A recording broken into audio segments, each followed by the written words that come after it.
Let's begin with a quiet truth that few dared to whisper aloud. A person can be adored, desired, admired, and still not be loved. You can be the one who cooks with care, the one who remembers every detail, the one who shows up unfailingly when he calls. You can be the comfort in his storm, the listener to his endless thoughts, the loyal witness of his victories and failures. And still, one morning, you may find that he is gone. Not with drama, not even with anger. He simply drifts away, as though the bond you thought unbreakable was never more than mist. Why does this happen? Why is it that giving everything does not guarantee being chosen? Why do some remain unforgettable while others fade even after they have poured their entire heart into someone else? We were taught from childhood that love is something to earn, that if you shine brightly enough, if you are patient enough, if you give without asking, then love will naturally bloom in return. It feels logical, fair even. Work hard, stay loyal, remain good, and one day the reward will arrive. But the heart does not obey such equations. Effort by itself does not create love. Effort can create comfort, yes. Effort can create admiration, yes. Effort can even create desire for a time. But comfort is not love. Admiration is not devotion. Desire is not permanence. Love belongs to another order of things, a quieter, more mysterious dimension of human connection. And this is where so many are wounded, in the gap between what they were told and what they actually live. The illusion of effort. Think of how many women, and men too, invest themselves completely into another.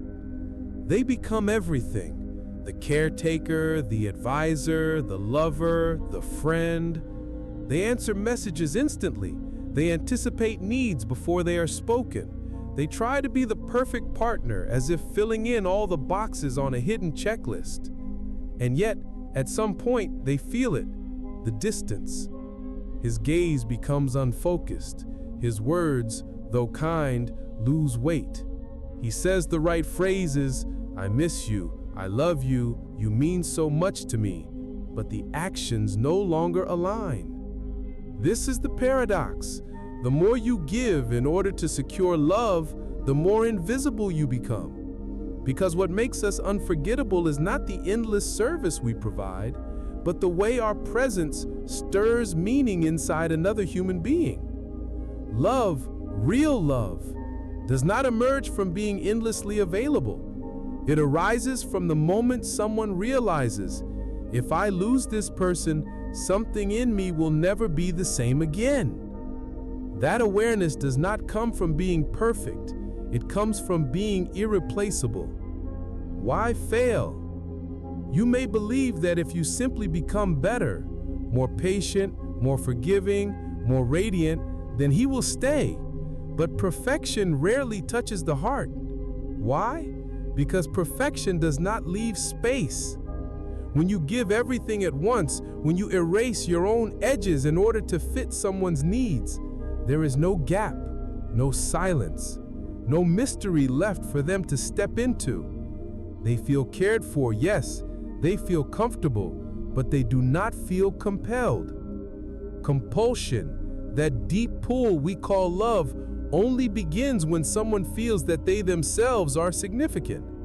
Not that you are flawless, but that with you they matter. With you, they see a reflection of themselves that is rare, unrepeatable, almost sacred. Without that, even the best partner becomes interchangeable. He may stay out of convenience, but his soul remains elsewhere. He may leave, telling himself he is not ready, when in truth, he has never been shaken into realizing that what you offer cannot be found again. The silent trigger. There exists a hidden trigger of love that few ever mention. It is not beauty. It is not loyalty. It is not sexual chemistry. It is the sense of significance. A man, or anyone, only truly falls in love when they feel that their existence has a unique impact. When being with you awakens in them the thought, only here do I feel this way. Only here do I become this version of myself. If I walk away, I lose more than a companion. I lose a mirror of my own soul. This is not manipulation. It is not about pretending to need someone. It is about presence, about allowing space in which the other can contribute, shape, and matter. So many relationships collapse not from lack of care, but from lack of this meaning. One partner gives endlessly, while the other never feels required to rise, to invest, to claim. And without investment, love cannot root. The cost of misunderstanding. Consider the woman who says, "I gave him everything. I was loyal, patient, loving. Why was it not enough?" The answer is cruel but liberating. It was not about being enough. It was about awakening significance. Love is not a prize given for effort.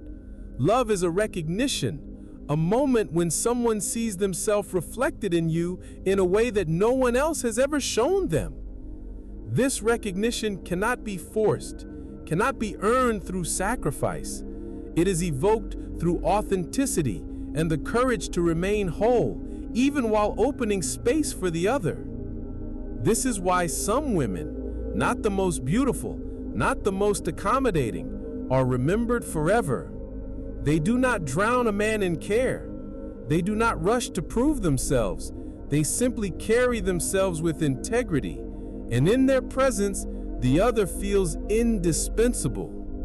Mistakes that block love.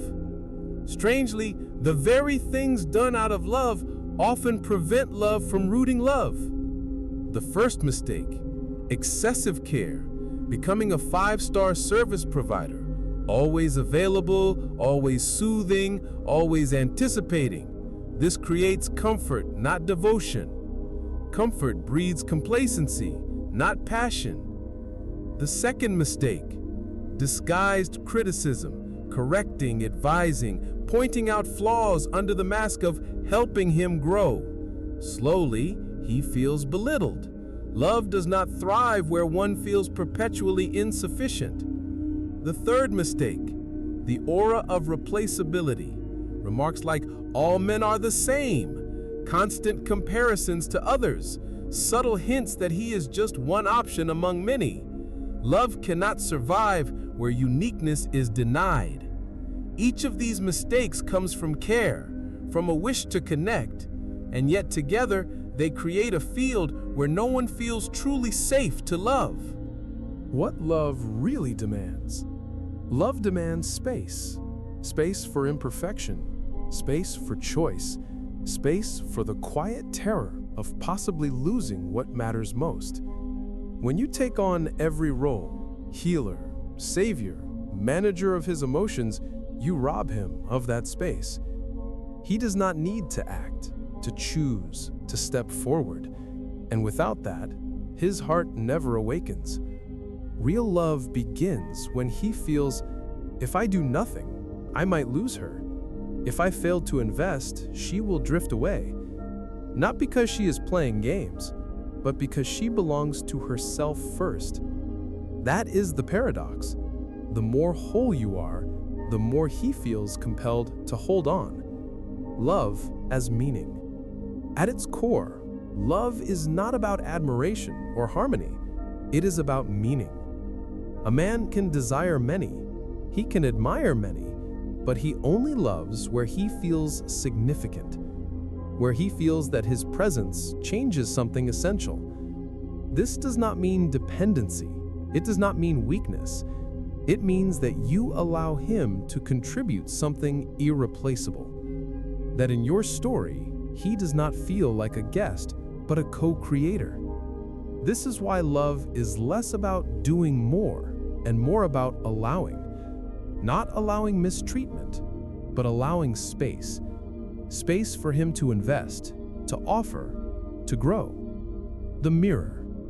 Every soul longs for a mirror, not a mirror of vanity, but of essence. Someone who reflects not just the surface, but the hidden self that rarely sees daylight.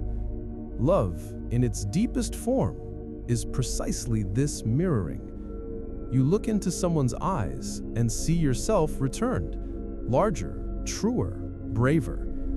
For a man, falling in love is often the moment he feels mirrored in a way that makes his existence undeniable.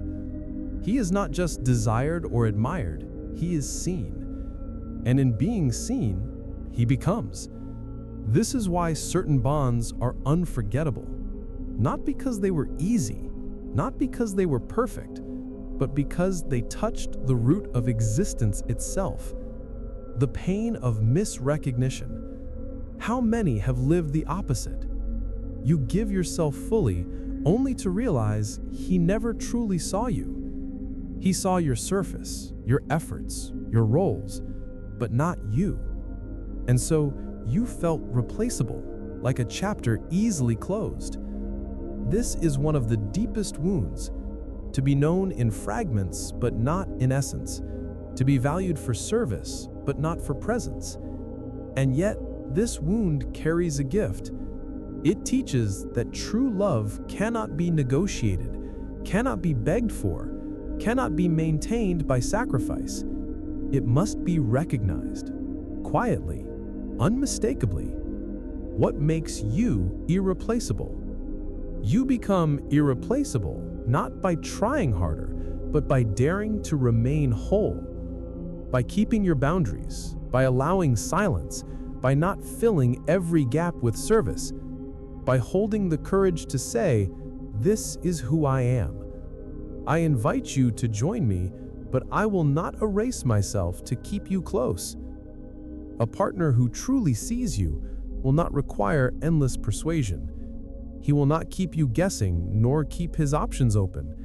He will not diminish your needs to maintain his comfort. Instead, he will protect the space between you as sacred. He will invest, not because you demanded it, but because he cannot bear the thought of losing the meaning your presence brings. The final choice. In the end, the question is not, how do I make him choose me? The question is, does he already see me as unique? Or am I fighting to be noticed by someone who is blind to what I carry? Because no matter how radiant you are, no matter how much you give, you cannot awaken love in someone who refuses to feel significance. You can only see clearly whether he is capable of it. And then the choice is yours. To remain, hoping that one day he will open his eyes, or to walk away, refusing to shrink yourself into someone else's comfort zone. A different kind of strength. Strength in love is not the armor of independence, nor the sacrifice of self-erasure. Strength is the quiet willingness to be fully seen, with flaws, with needs, with truth. It is easier to play roles, the caretaker, the perfect partner, the untouchable independent one. It is harder to remain authentic and allow another to matter without losing yourself. But only there, in that fragile, sacred balance, does true love arise. Closing reflection. Perhaps you recognize yourself in these words. Perhaps you see the mistakes, the overgiving, the silent doubts. Perhaps you feel the ache of having been unseen. Let that ache teach you. Let it remind you that love is not something you earn by trying harder. It is not a performance.